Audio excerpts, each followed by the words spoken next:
Constantine, a Hellblazer podcast.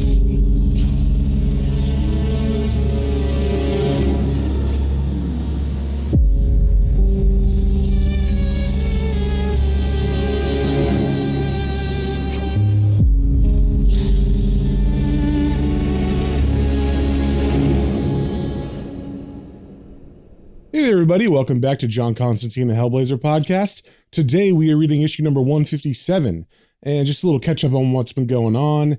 We just wrapped up a 6-issue story arc where John went to a small town called Doglick in the southern parts of the United States. And he went there initially because a man named Lucky that he knew killed himself, and John, who had actually been convicted of murdering that man originally, he has been let free for that crime, and he was going to pay respects to the wife, but we don't really know because he never really talks to her. But he does run into the brothers of Lucky, who are named Dickie and Richie. They were into some shady stuff. John found out that they were like running a pornography ring that seemed to make productions of women against their will, because John had seen that in their backyard they had a woman chained to a tree and she was naked. And then he saw and actually performed in, while drugged because they drugged him, one of the movies with that woman. Now, we don't know exactly what he did in the movie, but we can assume he was pretty pissed off about it and ashamed at what happened because he smashed the tape of it. So John, thinking he's going to be a hero, he decides he's going to save that woman and he's going to kill Lucky's brothers and then rescue her. But once Dickie is dead, John is confronted by the town and they tell him that, wait a second, all of this was consensual. Everybody in the town agreed to, participate in, making online videos so they can sell them and support the town that used to be a mining town, but the mine has since closed. And that was all Dickie and Richie's plan. Like, they saved this town, so they're actually like town heroes. And John looks like an asshole because he got Dickie killed. And now Richie, the brother, is, beside himself. And I guess he's going to continue making the films, because it turns out that all the women that were in them, even though they were chained up seemingly against their will in their backyard, were actually doing so consensually. Like, I guess every week, one of the women that are, of age in town would come down and strip naked and take the place of the last girl who was at the tree. So that is why the story arc was called Good Intentions, because John had good intentions, but apparently they were misguided, I guess. It was a very weird story arc. But that's where we left it. So with issue 151, we got the cover.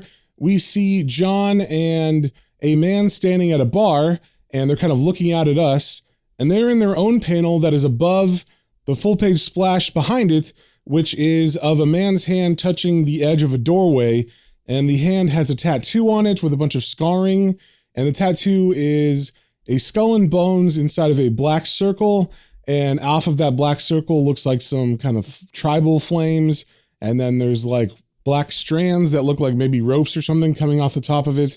And below the hand, there is a knife embedded in this wood. And we can also see on the cover that this is written by Brian Azzarello, but we get the return of Steve Dillon.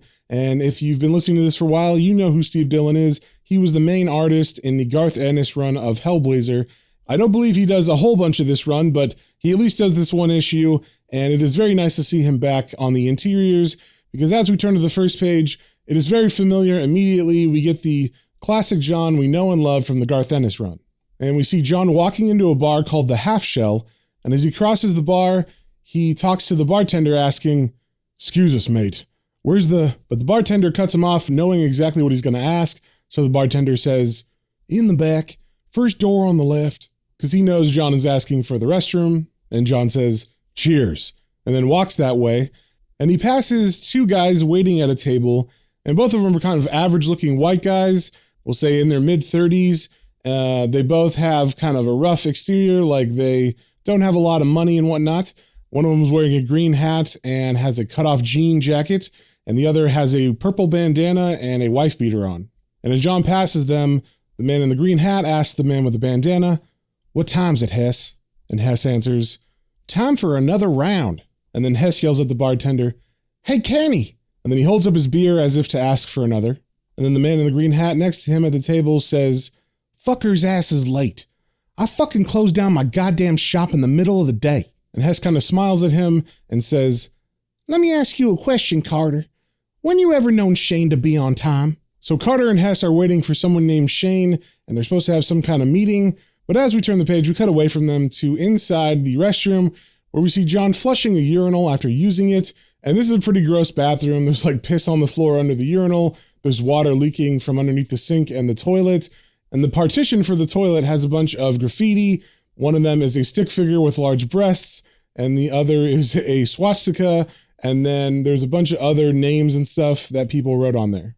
And as John raises his hand from the flush mechanism on the urinal, he notices a pubic hair on his finger, and he's disgusted by this, so he goes over to the sink to wash off, which I would have hoped he would have done anyway, but maybe he didn't want to touch this sink because it looks pretty gross as he goes to turn on the faucet.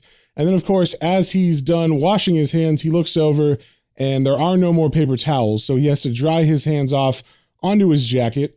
And as he's leaving the restroom, we see he's got a very sour look on his face, and he's not really paying attention to the rest of the bar, but someone says, "Ever hear the one about the English guy? Walks into a bar." And John looks up to see Frank Turro, our old FBI friend from the end of the Hard Time arc, where John got out of prison. And this is the man who he was talking to that eventually made a deal with him and let him out. So John, of course, recognizes that voice. And as he looks up, he pulls out a pack of cigarettes and pulls one out and says, "Ha, you may be without the woolly beard, but I still recognize sheep's clothing when I see it. Hello, Turro." And then he lights his cigarette and he walks over to the bar with Turro. And I guess Turro has already bought him a beer because there's a pint sitting there waiting for John. And as John grabs it, he says, "You name me poison then?" I guess suggesting like, you bought me a drink without asking what I want.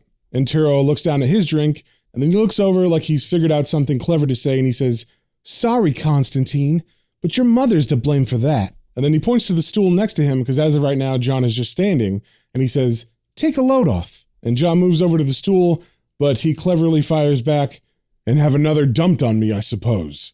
Then we see a burly white guy enter the bar behind them. He's got a goatee and he's bald. And as he passes behind them, we see him go sit down at the table with Hess and Carter. So this must be Shane. And as Shane goes to sit down at the table, Turro says to John, "Hell of a number you pulled on those hillbillies," referencing the previous Good Intentions arc. And John, who's feeling, I guess, guilty about that, says, "Piss off." Then we cut to the table behind them where we see Shane walking up to it, and Carter, the guy in the green hat, turns to him and says, "You're late." And Shane gives him the finger and then says, "And you can suck my ass." And Carter fires back, "Fuck you." But Shane just sits down and says, "No, fuck all of us." And I guess it's out of character because Hess, the man in the purple bandana, says, "What's your fucking problem, man?" And we see Shane reach into his jacket because he's got a leather jacket on, and he pulls out a Time magazine. And he says, "Ain't you listening? We, not me, got a problem." And then he throws the Time magazine down on the table, and Hess asks, "What's this?" But Paige doesn't answer because it's obvious. He just says, "Page 42. So Hess and Carter begin to flip through the magazine to page 42, and as they both look at it, Carter asks, "What's Sierra Leone?" And Shane answers, "It's a black country, and some Civil War shit. Fucking killing everybody." Oh, and I'll just remind you guys that whenever I say a nationality or a word that doesn't seem to fit the context of what these people sound like and talk like, it's probably because they're using racial slurs. So I'm not going to say them. Like I said at the beginning of the Brian Azzarello run, his characters are pretty racist and they use those bad words. So just wanted to warn you about that before we get any further. But in response to Shane telling Hess and Carter about how bad it is in Sierra Leone, Hess says, "Yeah? So who gives a flying fuck? It's blacks, man." And then Shane looks sternly at him and says, "I ain't talking about no blacks, Hess. Them black warlords, they got mercenaries working for them too. Look at the motherfucking picture, for Jesus Christ's sake." Then Carter and Hess both look at the picture, and as they stare wide-eyed at it, Hess says, "Holy shit." But we do not see the picture yet, and Shane says, "Yeah, goddamn holy living shit." And Hess continues, "It looks just like him." So apparently they're looking at a person in this picture, and we can insinuate from what Shane said earlier that this is maybe a mercenary fighting for one of the warlords in Sierra Leone. And as Shane takes a swig from his beer, he says, "Like him? It is him. And I'm fucking certain of it." And then Carter says, "You high? That's bull. Fucking impossible. We buried him.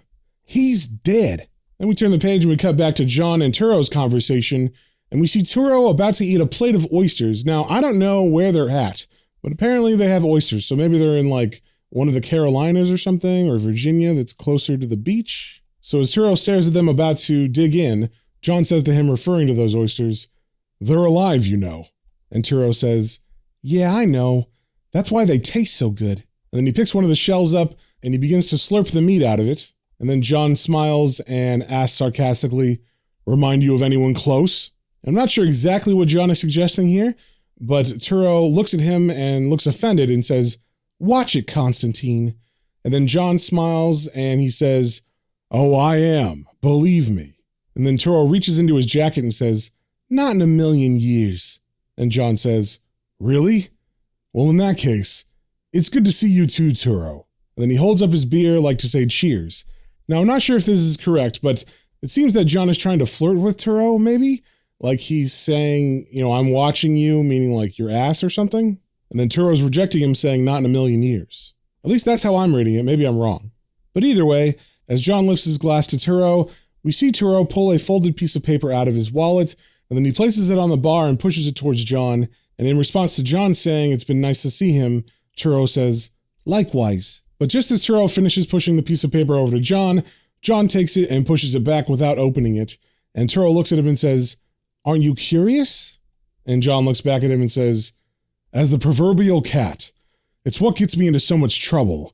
And coming from you, that's all it can be. See, Agent, I do very well on me own in that department, thank you very much. And with that in mind, as you Yanks are so prone to say, I could give a rat's ass." And then Turro says, "Yeah? Well, say the rat doesn't have an ass, but an arse. Interested?" And then he smirks at his own cleverness. And then we turn the page and we cut back to Shane, Carter, and Hess at the table. And Hess is just staring intently at the picture in the magazine, and he says, "The same beady eyes. I'd know 'em anywhere." And then Carter gets kind of angry and he points at Shane and says, "Hold the fuck on here. Okay, Shane, it is him, all right? So fucking what? It's gotta be an old picture."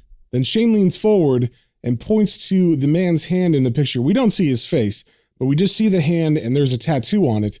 And Shane says, "Bullshit. When we killed him, he didn't have that tattoo on his hand." And then Carter looks at him doubtingly and asks, "You sure?" And Shane looks at him dead in the eyes and answers, "As sure as you are." And Carter, who's looking pretty scared, says, "That's pretty fucking positive then." Now, I didn't describe this picture, but we do get to see the whole thing, except the man's face whose hand they're pointing to.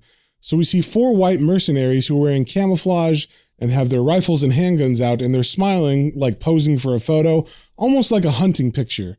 And at their feet, we can see 3 bodies of black people, and one is being posed by the man whose face we can't see.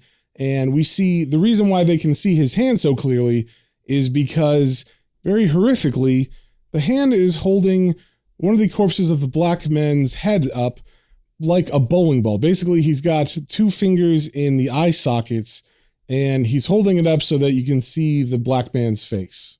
So we can tell from this picture that these are horrible people. I mean, even just being mercenaries for warlords is bad, but they seem to really enjoy it, and so much so they're posing in a very ghoulish way for these pictures. But on that hand, we do see the tattoo that was on the cover. It is the black circle with the skull and crossbones in white in the middle, and then there's some like tribal markings around it, and then 2 strands of rope coiling out of the top of it. So now it seems at least Carter believes Shane, and so Shane continues to give evidence of why he knows that this is in fact the man they think it is. And so he says, "Look, I had a goddamn hard time believing it my own self. I mean, come on, he was dead. We all know that." Then we get like a little flashback of him remembering the night he just happened to be reading Time magazine and saw this picture. And so he's on the phone making a call, and over this image he narrates, "So I started digging around. I called the magazine, got the number of the photographer, took the picture." And then Hess asks, "What'd he say?" And Shane answers, "The fucker was out on some shoot. His secretary said he'd get back to me. He didn't. The next day, he was found dead. his tongue shoved up his ass. Then we get another image of this photographer being dead, and we don't see the whole ass and tongue part, but we do see his face bleeding from the mouth like his tongue was ripped out. Then we cut out of the flashback back to the present, and Hess is saying, "You're fucking kidding." And Shane replies, "I fucking wish." Then we cut to a flashback of a different day he was further investigating this picture. So in this flashback, we're seeing Shane get off his motorcycle and walk up to what looks like a big house, but there's a sign that says mortuary on the front lawn. And over this image, Shane narrates, "So I went by that creep undertaker. What's his name?" And then Hess chimes in, "Tellinger." And Shane says, "Yeah, Tellinger. I started asking questions." And we see in the flashback, Shane is holding up the Time magazine open, showing Tellinger the picture of the man they're asking about. And we see Tellinger looking pretty scared. And then in the next panel, the door is slammed shut. And Shane finishes saying, "He got hysterical. Slammed the door in my face." Then we leave the flashback and cut back to the table, where Carter, who's kind of mad at that story, says, "Oh yeah? Well, let's the three of us go down there and kick that fucking door in." And then Hess, who's looking pretty nervous, chimes in saying, "Wouldn't do any good. He hung himself last night. It was in the morning paper." Then we turn the page and we cut back to John and Turro's conversation at the bar, and they're both just staring at the piece of folded paper that hasn't moved since John pushed it back to Turro. And Turro says, "So you're not going to read it?" And John doesn't answer, and Turro says, "You know something, Constantine? You got a real knack for pissing people off." And then John smiles and says, "Knack? I dare say I've elevated it to an art form." And then Turro kind of smiles at this and says, "Yeah, you have. You're a real badass." And then John sarcastically says, "It's arse, remember?" And then we see him pull out a new cigarette because his old one is gone, and he lights that. And as he does, Turro says, "Right. Like I was saying, you being such a smart arse, I bet you can't help pissing people off. I'd even go as far as to say you like doing it. Hell, it might even be the point." And John asks, "To what?" And Turro answers, "To every fucking thing you do." And then he takes a big gulp of his drink. Then John says, "You couldn't be more wrong." And Turro replies, "Huh. Oh well, just a hunch. Thought I had." And John sarcastically asks, "You can think? I'm amazed." And Turro fires back, "Sure I can. You know, you should try it sometime." And John says, "I wouldn't know where to begin." And Turro says, "Really? Let me get you started. Try thinking about all the people you've pissed off." And then John jokingly holds his head and he says, "Oi, me head." Like thinking about that makes his head hurt. And Turro says, I know, it's a lot. So narrow it down to some. Say, to just the people that you've pissed off that might be in a position to make your life a goddamn living nightmare. So that no matter where you go or where you hide, this person has the tenacity and the resources at their disposal to turn over the rock. And I guess this is what's supposed to be in that folded piece of paper, maybe a name or something of someone who John has pissed off previously, although we don't know anything about that, that is in a position of power that could make John's life a nightmare and also has enough resources to find John wherever he might be hiding. So at the mention of that, John's interest peaks and he side-eyes Turro. But before we get any more of that, we cut back to the table with the three men talking, and we see Hess say, "We gotta dig him up." And Carter doesn't seem to like that idea, and he says, "What the fuck kind of asshole talk is that?" And Hess gets offended, and he points at Carter and says, "You got a better idea? Let's hear it. Me? That's the only way I'll be right in my head that he's right where he should be, 6 feet under." And then Carter looks angrily at Shane and says, "See what you done? See the shit you stirred up?" And then Shane looks surprised at that and says, "Me? What, are you fucking crazy?" And Carter gets very angry at that and says, "Yeah, I'm the crazy SOB.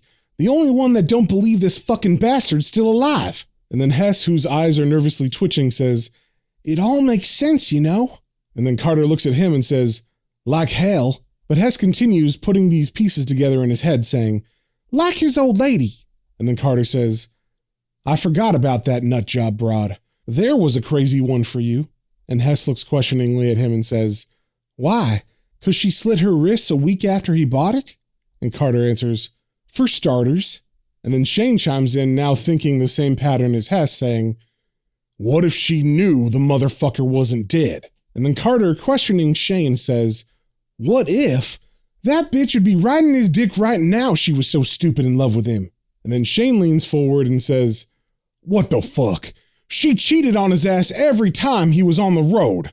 I mean, if anyone knows that, it's... But he's cut off by Carter, who was apparently cheating with this wife. And Carter says, after he was buried, she spent every day at the goddamn cemetery crying on his grave and getting high. She was a fucking mess, and she fucking killed herself. And as he says this, he also leans forward, and I believe both men begin to stand up as they yell at each other, so the tension is definitely building between them. And just as it might be leading to a fight or something, Hess, who's sitting down between them, asks, what if she didn't? What if he did it? And then they both look at him like they can't believe what he just said, and they're thinking through it. And then Carter looks back at Shane and says, you see? You see what you started? Implying that Hess is an idiot for even thinking that. Then we turn the page and we cut back to John and Turro. And Turro is wiping his mouth after finishing all of his oysters. And he's picking up the folded piece of paper between them. And John is asking, we finished? And then Turro hands the piece of paper to him. And John takes it and opens it and reads it. And he says, high water. And we don't really know what that is. And I'm not sure if John does either. But Turro says, you've got some unfinished business. And John replies, business it is then. Who am I working for? And Turro answers, me. And then he kind of smirks and says, pisses you off, eh? And John doesn't like that, so he gets a sour look on his face and he says, a warning, Turro. Don't pretend to know me. And then he takes the cigarette out of his mouth and he stamps it in the ashtray. And Turro says, oh, a warning. I'm shaken. Well, boss, I got one for you. Remember Ashtabula, Ohio? 15 years ago. Katrina Bogdanovich, 12-year-old girl, about to have her first period. And then he just leaves it hanging there for John to remember, and he takes a drink. And it seems like John does remember, because John gets this, forlorn look on his face, like he's remembering something. Now, I'm not sure exactly what he's implying here, whether this was something bad John did, which I hope not, because they're kind of implying that it was a 12-year-old girl that whatever happened to. But I'm not really sure because John doesn't look like ashamed, he just looks like he's remembering. And then once John's done thinking about it, he takes the piece of paper that said high water and he places it in his jacket, I guess as a silent acceptance of the job. And Turro kind of smiles as he sees this, and John asks, any idea what the weather's like in high water this time of year? Then we turn the page and we cut back to the men at the table, and we see a bunch of beers between them, so they've definitely been drinking during this argument of whether this guy's alive.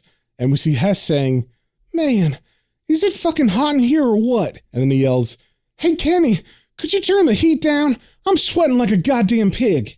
So it seems he's getting kind of nervous by this heated talk that they're having. But Carter looks annoyed at him and says, fucking chill out, Hess. You're making me nervous. But then Shane hands the Time magazine back to Carter and he says, he ain't the one should be making you nervous, Carter. And Carter sarcastically says, oh, I'm sorry. You are too? But then Shane points at the picture again and says, did you notice the scar? So Carter takes a closer look at the picture and he says, let me see.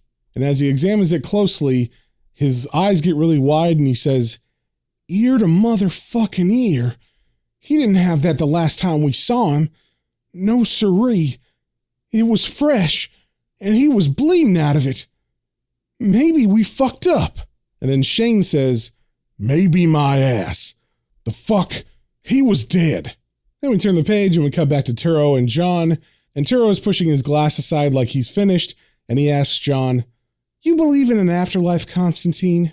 And John, who's pulling out another cigarette and lighting it, says, what? You mean heaven and hell?